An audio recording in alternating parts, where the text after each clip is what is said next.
Eu sou humano e, portanto, nada do que é humano me é estranho.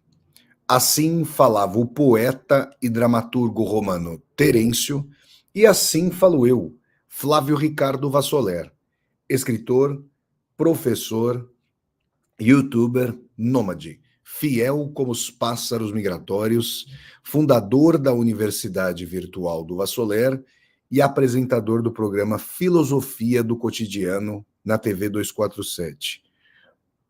Muito bom dia, pessoal. Bom dia a todos vocês. 17 de junho de 2024 e nós estamos aqui no meu canal do YouTube Flávio Ricardo Vassoler para mais uma aula ao vivo com Vassoler. Taca a vinheta aí, produção.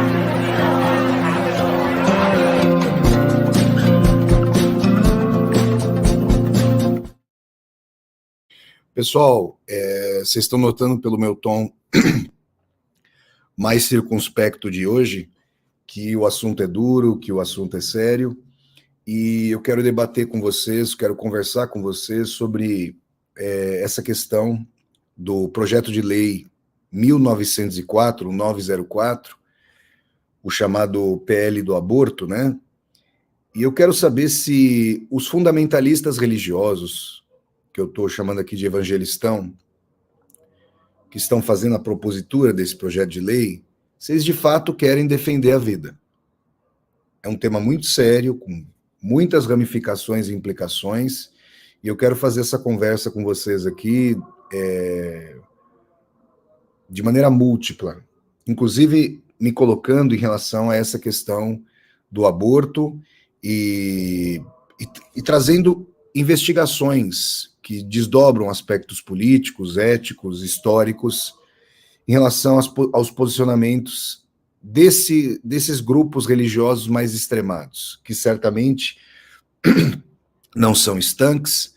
Para a gente ter uma ideia, cerca de 30% do eleitorado que se autodenomina neopentecostal evangélico votaram em Luiz Inácio Lula da Silva. E se o fizeram, tendo a conceber que ao menos esse terço não se coaduna com esse tipo de proposta do PL 1904. Então, é a esse respeito que nós vamos falar hoje, nessa e mais essa aula ao vivo com Vassoler, tá bom? Antes de mais nada, eu quero pedir a todas e a todos vocês que deem um like aqui no vídeo, que curtam o vídeo, que disseminem esse vídeo pelas redes sociais, para que nós possamos dialogar com cada vez mais e mais pessoas. Aqui embaixo do vídeo tem a tecla Seja Membro, vocês podem se tornar membros humanistas do canal. Tem também a tecla Valeu, para vocês poderem fazer uma contribuição financeira. Tá passando aqui ao pé do vídeo, no banner azul rotativo, a chave do Pix, para vocês poderem fazer um Pix aqui para o meu canal, Flávio Ricardo Vassoler. A chave do Pix é nomade.editora@gmail.com. Vou repetir, nomade.editora@gmail.com. Quem estiver aqui no chat do YouTube pode mandar um super sticker, que é uma saudação paga, e um super chat, que é uma pergunta paga. Eu vou agradecer muito a vocês, tá bom? Vamos lá então, gente. Pessoal, o deputado federal pelo Rio de Janeiro, pelo partido, pelo Rio de Janeiro, Sóstenes Cavalcante, esteve à frente da propositura desse projeto de lei, 1904. Como vocês sabem, foi muito debatido no Brasil na semana passada, a respeito aí da potencial criminalização de mulheres que buscassem mesmo amparadas pela lei, vejam vocês, que buscassem o procedimento do aborto, por exemplo, em casos de estupro. A lei brasileira ampara o aborto legalmente em 3 situações: caso de estupro, em caso de risco para a vida da mulher ou em caso de anencefalia. São 3 casos protegidos pela lei. Os demais casos são criminalizados. E os debates a esse respeito se desdobraram, como todas e todos nós já temos informações sobre a questão mais atinente ao conteúdo do projeto de lei. Eu quero aqui fazer algumas perguntas para vocês. Eu quero aqui analisar de forma plural esses aspectos e entender se, de fato, esses grupos religiosos, evangelistão, grupos mais fundamentalistas, mais voltados para essas pautas comportamentais, se eles, de fato, querem defender a vida. Essa, para mim, é a questão mais fundamental. Então, vamos lá. Vocês poderiam me perguntar e se perguntar, como é que você, Vassoler, se posiciona no sentido lato com relação ao aborto? Pessoal, quando eu vejo, por exemplo, setores médicos querendo determinar stricto sensu quando começa a vida, eu fico consternado. Não que não o possam fazê-lo, não que não o possam fazer. Mas a questão para mim é a seguinte, né? Pensando, por exemplo, no Aristóteles, a gente tem as dimensões de ato e potência, e ainda que uma semente não seja uma árvore, em ato, a semente é uma árvore em potência, digamos assim, né? Então, eu ouvi várias mulheres falando sobre o assunto, vários vídeos, e é difícil, de fato, quando a gente se aproxima dessa questão do aborto, que nós sejamos favoráveis a esse procedimento, né? Porque o feto é uma vida em potência. O zigoto, o desdobramento das células, tudo isso representa a potência da vida, aquilo que eu e vocês que estão me acompanhando um dia fomos para chegarmos a sermos o que somos hoje. Então, por motivos filosóficos, espirituais, eu tenho muita dificuldade com relação à questão do aborto. Agora, estudando história, eu me pergunto e pergunto a vocês, se nós homens dessemos à luz, o aborto já seria permitido há séculos? Já haveria bula papal para permitir o aborto, para de alguma maneira encontrar permissão para o aborto perante Deus? Eu não tenho a menor dúvida disso. Vocês estão me ouvindo? Uma vez, muitos anos atrás, eu ainda não estava no curso de Ciências Sociais, na Faculdade de Filosofia, Letras e Ciências Humanas da USP, a FEFELESH, mas eu fui até lá e no vão da Faculdade de História e Geografia, ali da FEFELESH, tem o que o pessoal chama de aquário, né? Que são alguns sebos, o pessoal vendendo livros e tal, e tinha uma camiseta à época, acho que isso aí faz 22 anos, 2002, provavelmente. E tinha uma camiseta com um papa, a figura de um papa, com a mitra aqui, e o papa estava grávido. E a camiseta polêmica, polemizante e polêmica, dizia: se os homens dessem à luz, o aborto já seria permitido. E é muito provável, porque quando a gente estuda a história do patriarcado, quando a gente estuda a restrição em relação à sexualidade da mulher e o controle em relação à capacidade reprodutiva das mulheres, a gente percebe que a restrição à corporeidade da mulher, em vários sentidos, em em relação ao que veste, a como cruza as pernas, a como fala, a como se pinta, como se estabelece sua maquiagem, a se está magra ou não, a se é desejável ou não, segundo os parâmetros dos homens, e no que se refere à sua possibilidade reprodutiva, tudo isso tem sido engendrado por políticas patriarcais, por práticas patriarcais, o que nos autoriza a fazer essa especulação. Esse é um ponto que me parece muito importante. Ou seja, será que supostos defensores da vida, se homens dessem à luz, estou fazendo aqui, obviamente, uma conjectura que não se coaduna à realidade, mas para que nós entendamos que não existe uma neutralidade e um caráter universal nesses posicionamentos. Eles se estruturam, eles se estabelecem dentro de uma série histórica. Muito bem. Aí nós pensamos no fato de que abortos são realizados, né? Eles existem, eles são realizados. Para muitas pessoas, algo lamentável, para outras pessoas, um direito, tá? Agora, quando a gente pensa no aborto no Brasil, o aborto ele só não ocorre para as mulheres pobres. Então, as mulheres que não têm a possibilidade de acesso a clínicas clandestinas, luxuosíssimas, um alto grau de higiene, de acesso a recursos, aqui as mulheres de classe média alta, média e ricas têm acesso, são as mulheres pobres que não podem fazer aborto. Tá, gente? São essas mulheres que não podem fazer aborto. Que fique muito claro. Eu uma vez conheci uma moça que me contou que havia feito 3 abortos, era uma moça pobre, que havia feito 3 abortos. Um deles com um remédio, cujo nome eu não vou mencionar, mas as pessoas podem saber aqui, tá? Um remédio que ela comprou, que ela conseguiu comprar na Praça da Sé.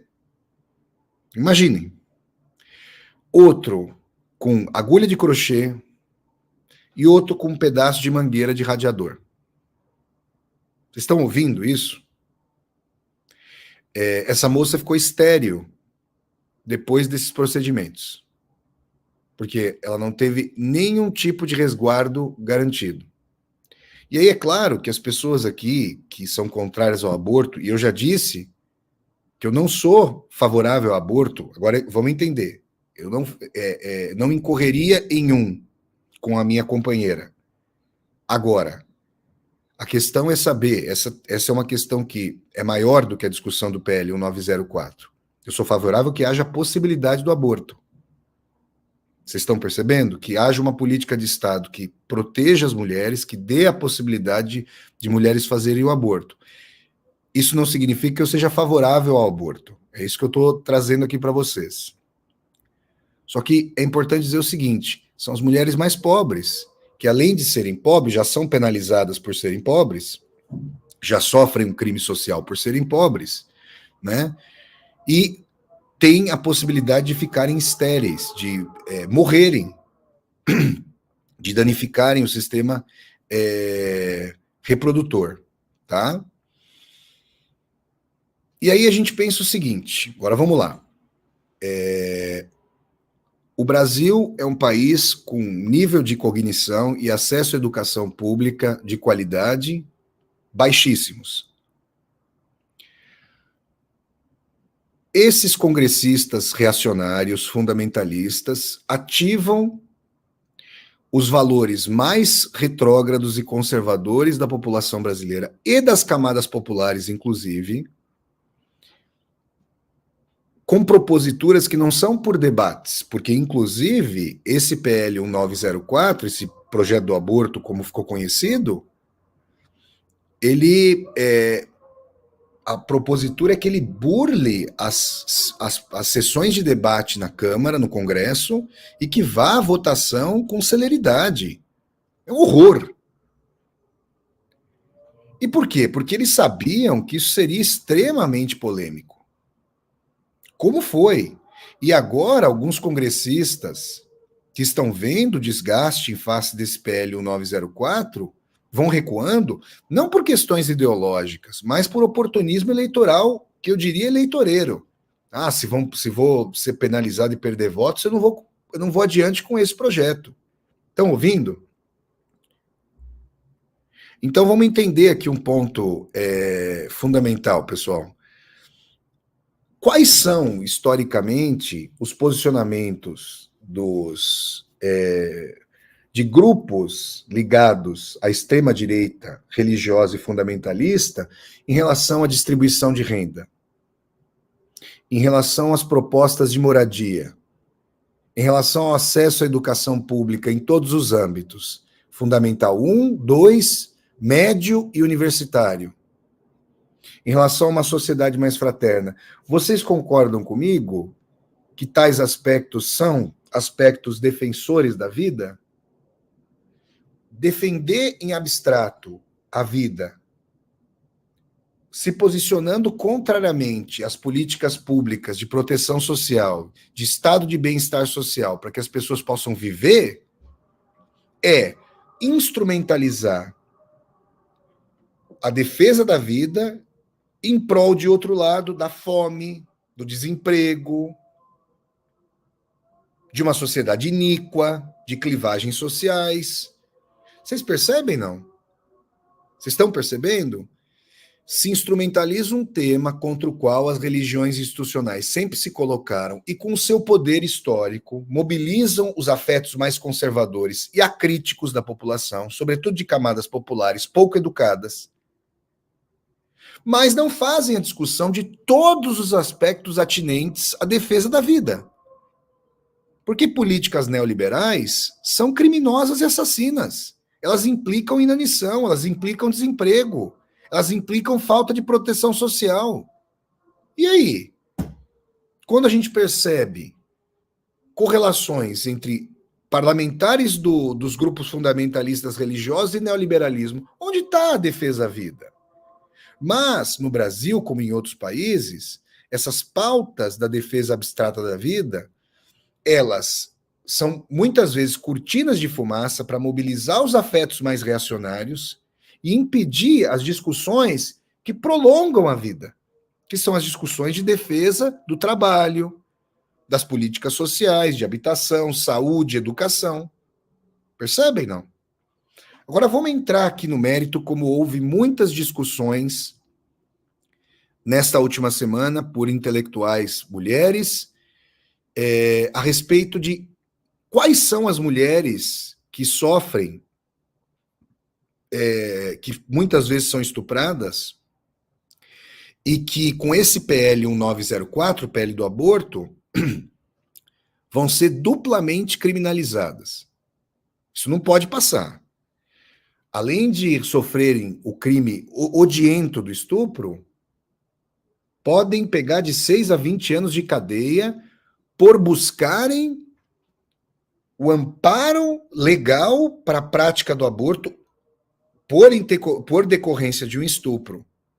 Você imagina você ficar durante 9 meses cuidando de um ser que vem de uma relação de estupro? Isso é pura tortura. Claro que a gente pode fazer uma discussão, gente, a respeito desse bebê. Mas a questão é a seguinte, não deveria partir nesse caso, como em todos os casos, mas especificamente nesse caso que já é garantido por lei, que a mulher decidisse isso? Como é que um Estado histórica e majoritariamente guarnecido por figuras masculinas do patriarcado, e agora nesse caso figuras aí sentinelas do evangelistão, pode interferir no corpo da mulher, impingindo uma tortura cotidiana por 9 meses, uma reedição do estupro e uma criminalização, mesmo quando há o amparo da lei, para a mulher que busca esse resguardo. Houve um caso, eu estava estudando um pouco para fazer aqui, ministrar para vocês essa aula, houve um caso de uma criança que no estado do Espírito Santo, amparada pela lei, tendo sido estuprada pelo tio, buscou a prática legal do aborto, nesse caso do amparo da lei, E a instituição hospitalar se negou a fazê-lo. Ela teve que ir para o estado de Pernambuco para conseguir isso. Vocês estão percebendo? Porque o que se coloca é que nos hospitais, médicos que eventualmente sejam vinculados ao evangelistão, funcionários da saúde, impeçam ilegalmente essas meninas, as moças, de buscarem isso. Agora vamos entender. Os dados sobre estupro no Brasil são estarrecedores. Gente, a gente está falando de quase 1 milhão de casos. Isso os registrados no Brasil por ano. As estatísticas por minuto são estarrecedoras. São atrozes. Eu conversei recentemente com uma amiga que é mãe de uma moça, de uma menina, e ela disse, sendo ela própria uma mulher, que quando soube, ela obviamente ficou muito feliz ao saber que ia ser mãe de uma menina, mas, vejam vocês,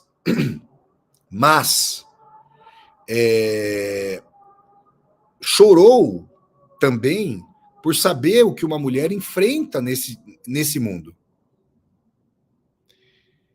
E aí, nós percebemos que muitas vezes são familiares, pais, avós, tios ou mesmo vizinhos que realizam o estupro contra meninas, que as coagem a não falar nada, ameaçam que vão matá-las, que vão matar os familiares. Estão percebendo? Então, gente, por detrás... E aí, assim, é importante que nós entendamos qual foi a fundamental estratégia de debate ideológico do campo progressista para debater essa questão. Como a população, como o crime de estupro, ele é dos mais odientos e hediondos, dizer que se trata de uma PL dos estupradores é mostrar que, na verdade, a vítima ela é punida continuamente, mais de uma vez, o horror do estupro e o horror da pena de prisão, a revelia do que o Código Penal brasileiro estabelece, e que, na verdade, isso mostra que existe uma dimensão de que, se a mulher vai ser criminalizada por isso, a decorrência do estupro é uma premiação indireta, ou mesmo direta. É um horror. Vocês percebem? Então eu quero dizer aqui para vocês, a possibilidade legal, agora a gente pode fazer uma discussão mais lata, de mulheres realizarem o aborto, é a possibilidade de terem acesso à proteção, sobretudo as mulheres pobres, proteção do Estado para não terem sua vida posta em risco, que possam, inclusive, ter acesso a psicólogas, é importante que fossem mulheres e psicanalistas, com quem pudessem conversar sobre a decisão que seria das mulheres mesmo, para realizarem ou não o aborto, seriam protegidas, receberiam todo tipo de material e de discussão ali com profissionais da saúde e profissionais das humanidades, né? Por que essa área é só da saúde? Como é que se pode falar de saúde se você está realizando uma discussão pura e simplesmente de saúde, se você está falando de uma discussão que é ética, histórica, filosófica, sociológica? Por que os profissionais das humanidades, professores de história, filosofia, ciências sociais, não são chamados a esse debate dentro das próprias estruturas de Estado? Então, gente, pensando concretamente, a gente percebe que quando há uma convergência entre o amplo conservadorismo, para não dizer reacionarismo, econômico, político, de grupos fundamentalistas religiosos, e uma defesa abstrata à vida, abstrata, que mobiliza os afetos mais reacionários, mas não prolonga a dita defesa à vida com políticas públicas, mobiliza, por exemplo, quando nós vemos Grupos do setor mais fundamentalista religioso, afinados com, ou amparando o, e afinados com o bolsonarismo, como é que fica a defesa à vida? Porque o senhor Jair Bolsonaro, no auge da pandemia, gravou vídeos imitando pessoas com falta de ar e zombando de pessoas que estavam com Covid-19. Retirou, tem um vídeo famoso em que ele retira a máscara de uma criança. Nós sabemos que aquele que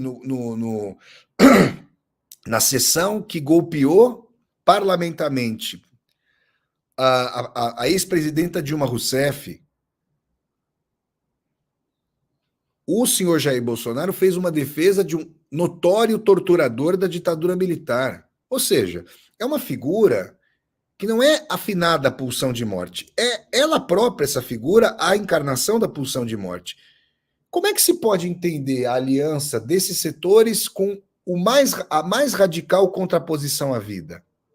Além de hipocrisia e oportunismo eleitoral, nós estamos falando aqui de uma instrumentalização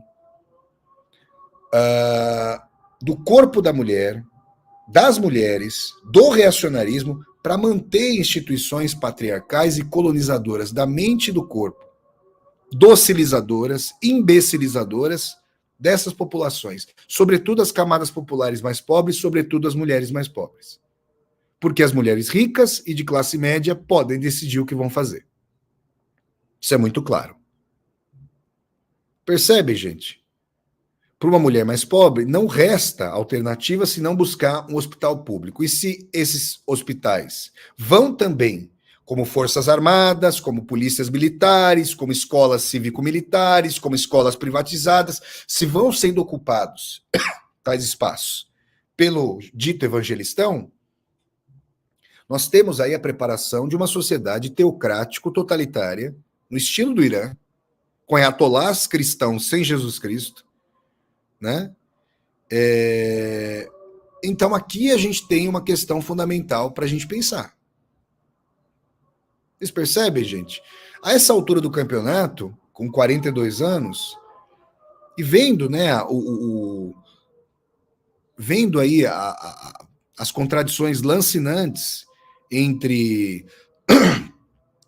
um discurso que se diz supostamente defensor da vida, mas que não quer saber se moças, meninas, crianças são estupradas, discurso que quer imputar crime a esses seres humanos que sofreram uma das maiores indignidades que uma pessoa pode cometer contra uma mulher. Mas não se tem a menor empatia, porque os grupos fundamentalistas, eles vão defender com unhas e dentes o privilégio das suas instituições. Seria interessante o pagamento de impostos por parte de todas as instituições brasileiras, entre as quais as religiosas, porque os impostos são revertidos para políticas públicas. Isso é defender a vida. É defender mais merenda nas escolas, porque muitos alunos e alunas vão para escolas públicas, não apenas e tão somente para estudar, mas para almoçar, para tomar café da manhã e almoçar, porque não tem comida em casa. Eu fui professor de escola pública, eu sei disso. Mas a gente não vê fundamentalistas religiosos fazendo esse debate. Então, eu quero dizer aqui que o nível da discussão no Brasil a esse respeito, dadas essas sentinelas reacionárias, ele é muito baixo. Ele é uma discussão que esses reacionários não querem permitir que aconteça, porque se essas discussões acontecerem, o monopólio da colonização de corpos e mentes por esses reacionários vai ser ceifado. E aí qual vai ser o seu sentido social? Como é que eles vão manter os seus privilégios, o seu reacionarismo? Como é que eles vão continuar solapando as bases de um debate civilizatório? Não vão, né? Então, toda a minha solidariedade às mulheres que promoveram um debate, que encabeçaram um debate tão importante na semana passada, que se prolonga para essa semana, para compreender os desdobramentos dessa questão. para que nós entendamos de maneira lata, de maneira ampliada, de maneira crítica, as várias ramificações e os vários aspectos dessa questão, atinentes a essa questão. Então, é importante que nós correlacionemos o posicionamento de suposta defesa à vida de certos parlamentares com as políticas e as ideologias que eles defendem, porque o neoliberalismo é morte. Acabar com políticas públicas como o Bolsa Família, como programas de habitação, solapar o SUS, defender escolas privadas, universidades privadas, é tolher acesso a serviços públicos fundamentais para a vida. E aí como é que se defende a vida abstratamente? Eu estava vendo ontem um vídeo em que um comediante, mas muito inteligente, coloco a conjunção adversativa mas, porque pareceria uma pilhéria, mas não. Ele fala algo num vídeo interessante, a pessoa defende supostamente a vida, que o feto nasça, mas depois que se lasque, fique no darwinismo social, vá para esse capitalismo hediondo, tolha todos os direitos de continuidade da vida. Curioso, né? Vocês percebem, gente? Então, para que nós entendamos, o neoliberalismo, ideologia terrível e prática terrível, bastante afim ao fundamentalismo religioso. Por quê, hein? Porque quanto mais as políticas de Estado, as estruturas de Estado são solapadas, e quem mais depende delas, a população como um todo depende delas. A classe média é pauperizada, se vê pressionada pela falta de escolas públicas de qualidade, que aí vai pagar escola privada, pela falta, pelo solapamento do SUS, e aí vai pagar convênio privado, e assim por diante. Então, o neoliberalismo, ele destrói as estruturas de Estado, sobretudo para as camadas populares, e aí se cria uma rede de caridade igrejeira, cooptando esses aspectos, dizendo, olha, na verdade isso aqui é promovido por essas instituições que, criando um tecido proto-teocrático na sociedade, querem acabar com a laicidade do Estado, querem tomar o poder, querem transformar o Brasil num evangelistão, num Irã tropical. Vocês estão percebendo? Vocês estão percebendo isso? Quando oficiais das Forças Armadas, membros das Forças Armadas, policiais militares ao redor dos estados, escolas, televisões, rádios, é um projeto em médio prazo, já não é mais em longo prazo, porque já é decisivo para o fator dos votos. E eu quero dizer uma coisa, né? Nesse último sábado, eu assistia ao programa Bom Dia 247, na TV 247. E quem estava lá, quem estava lá debatendo eram o Leonardo Atush, um abraço para ele, e o Joaquim de Carvalho, também um abraço para o Joaquim de Carvalho. Grandes jornalistas brasileiros. O Joaquim de Carvalho disse uma coisa muito importante, com a qual eu concordo. Eu até tenho que rever certos posicionamentos a esse respeito. Mas me fez pensar e me pareceu muito interessante. 30%, como eu já disse aqui nessa live, 30% do eleitorado que se autodenominam, do eleitorado que se autodenomina evangélico, neopentecostal, votaram na última eleição em Luiz Inácio Lula da Silva. 1/3 aproximadamente desse eleitorado. Então, nós precisamos fazer o debate ideológico, o debate político, o debate filosófico, inclusive teológico, mostrando como esse cristianismo fundamentalista não tem Jesus Cristo. Basta ler o Sermão da Montanha, basta perceber como Cristo é um revolucionário, tá? Ele não tem Jesus Cristo, para que nós expandamos. Porque muitas pessoas das camadas populares tem interesse em votar em Lula, votar no campo progressista, votar em políticas públicas, votar contra o neoliberalismo, que não tem, vejam vocês, não tem a menor possibilidade de ser eleito dizendo que é neoliberal. Por isso, muitos grupos fundamentalistas religiosos que são neoliberais intrinsecamente usam as plataformas reacionárias e comportamentais para mascararem, para colocarem uma cortina de fumaça, impingindo, incentivando, instigando os afetos mais retrógrados reacionários da população para passar as políticas neoliberais, as políticas de solapamento do Estado. Vamos dar um exemplo. Porque depois da tragédia que aconteceu no Rio Grande do Sul, né? Aí chegaram aí os ultra neoliberais, os reacionários da direita, dizendo é o povo pelo povo. Bom, as notícias sobre o Rio Grande do Sul estão escasseando. Quem é agora? E com isso se escasseiam também as doações, muito importante, sem dúvida. Quem resta ali para reconstruir o Rio Grande do Sul, se não o Estado? Contem para mim. Se não as estruturas de Estado, se não as políticas públicas. Vocês estão percebendo, gente? Então aqui me parece que nós fazemos uma discussão mais estruturada. Percebem? Da mesma maneira, pessoal, a gente pode falar, por exemplo, sobre a discussão aí do porte de droga. Deixando essa questão discricionária para a polícia militar, o racismo estrutural que tem engraçado faz com que, às vezes, um usuário que seja de classe média e eventualmente branco não seja criminalizado da mesma maneira que um rapaz que seja pobre da periferia e que, eventualmente, seja um rapaz negro.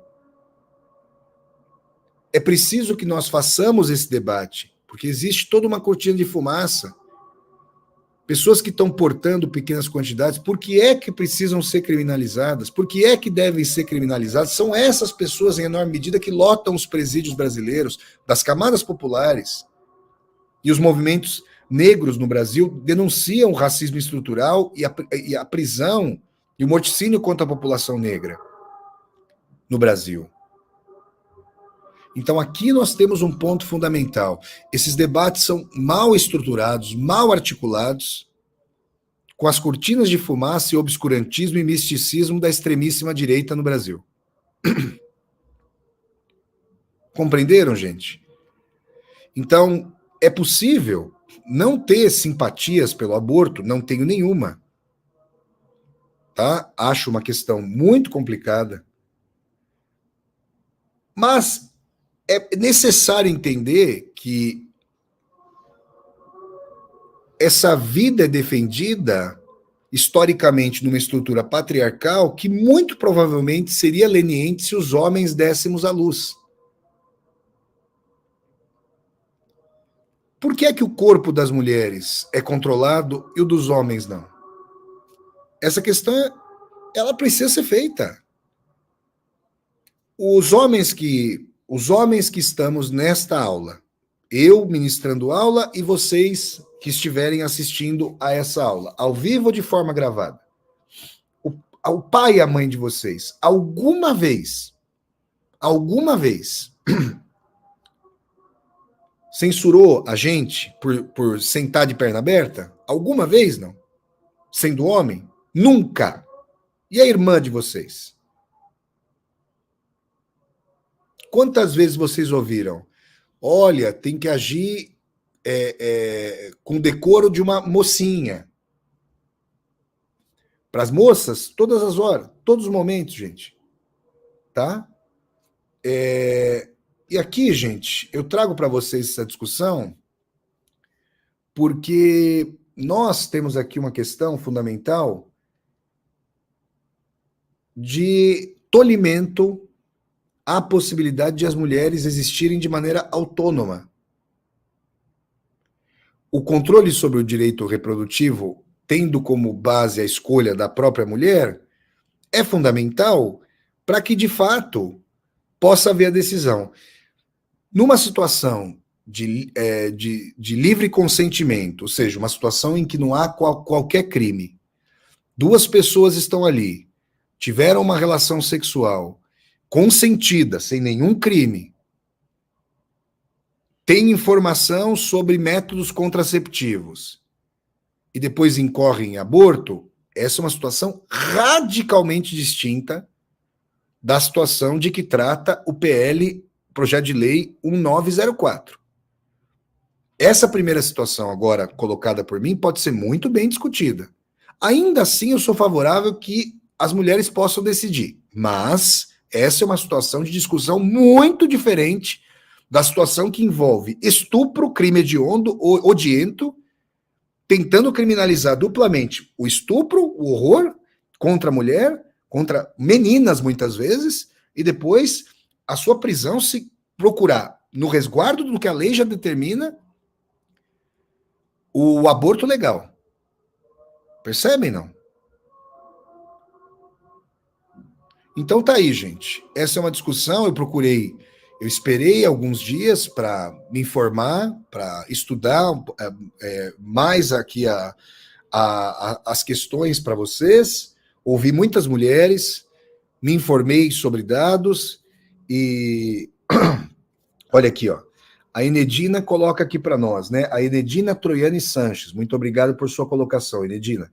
A legislação sempre foi criada pelos homens para benefícios próprios e as mulheres são ainda consideradas objetos, mercadorias para a reprodução do capital, perpetuando o papel do poder do homem na sociedade. Pois é, muito obrigado, Enedina, por sua colocação. As discussões que eu estabeleci aqui na aula foram nesse sentido, inclusive eu agradeço muito, Enedina, a sua participação e a sua colocação, tá? Então, quando as pessoas falam de retorno à Idade Média, a gente tem que entender que esse evangelistão quer se beneficiar da destruição do tecido social, das políticas públicas, para justamente, tá? Para justamente trazer aqui uma dimensão que é qual? Isso que eu quero colocar aqui para vocês. Que é uma dimensão de substituir o Estado por assistencialismo religioso, em hospitais religiosos, em igrejas, na deslaicização do Estado. O objetivo do evangelistão é deslaicizar o Estado para preparar a implementação no Brasil de uma teocracia nos moldes, eu compararia com o Irã, mas os Estados Unidos têm uma extrema-direita altamente fundamentalista. Inclusive colocam no dólar a insígnia In God We Trust. Em Deus nós confiamos. O Estado não é laico? Percebem, gente? Então tá aqui esse ponto, né? E assim, vamos entender essa questão. A neo-idade média, ela retoma valores altamente reacionários e retrógrados justamente para estabelecer uma situação de mediação de grupos religiosos a cada momento da vida, com assistencialismo religioso e não laico, e não de políticas públicas, porque os mais pobres vão estar numa sociedade ingovernável, a classe média também vai estar numa sociedade ingovernável, e a contenção religiosa e militar, porque eu já vejo em muitas partes aqui de São Paulo, guaritas fechando ruas públicas com interesse privado. Vocês percebem a combinação entre militarismo e fundamentalismo religioso para manter as estruturas de comando e de obediência e servilismo numa sociedade neoliberal com tecido esgarçado de sociedade completamente ingovernável? É assim que eu vejo essa questão. É a esse serviço que está o evangelistão. Os setores reacionários. Por isso precisamos sim, eu concordo com Joaquim de Carvalho, fazer um debate ideológico. Eu estava vendo também o Florestan Fernandes Júnior e o Leonardo Atush no Bom Dia 247 de ontem, domingo, 16 de junho. E o Florestan Fernandes Júnior, um abraço para ele também, dizia: com esse debate nós conseguimos furar a bolha do campo apenas e tão somente progressista e alcançamos novas pessoas, novos grupos da sociedade brasileira. Por isso precisamos continuar esse debate. Não há direito à vida em quem apoia o neoliberalismo. em quem apoia a deslaicização do Estado, a destruição de políticas públicas. Esse é o debate que precisa ser feito na nossa sociedade brasileira. Tá bom, gente? Então é isso. Eram esses pontos que eu queria trazer para vocês aqui, em mais essa aula ao vivo com o Vassoler, um tema duríssimo, um tema que nos machuca. A extrema-direita é nauseante em todos os seus aspectos, é anticivilizatória, é bárbara, é nécia, é ignara, é uma coisa assim terrível, é odiosa, fomenta o ódio. Já não se trata mais de adversários políticos. Para essa extrema-direita fundamentalista, se trata de hereges, é uma guerra santa, é uma jihad, é um horror. E nós precisamos travar esse debate ideológico. Contem comigo para isso e eu preciso contar com vocês. Então, por favor, deem um like aqui no vídeo, curtam esse vídeo, para que nós possamos dialogar com cada vez mais e mais pessoas. Peguem o link desse vídeo, por favor, disseminem esse vídeo, grupos de WhatsApp, no Facebook de vocês, stories do Instagram, LinkedIn, X, antigo Twitter, por e-mail, que a gente alcance mais e mais pessoas. Tá bom, gente? Tornem-se membros aqui, tem a tecla Seja Membro aqui embaixo do vídeo. Tem também a tecla Valeu para vocês fazerem uma contribuição financeira. Tá passando aqui ao pé do vídeo, no banner azul rotativo, a chave do Pix, para vocês poderem fazer um Pix aqui para o meu canal, Flávio Ricardo Vassoler. A chave do Pix é nomade.editora@gmail.com. Vou dizer aqui de novo, nomade.editora@gmail.com. Tá bom, gente? Se inscrevam aqui no canal e toquem a sinetinha para vocês poderem receber as notificações. Finda mais uma aula com Vassoler. Taca a vinheta, produção!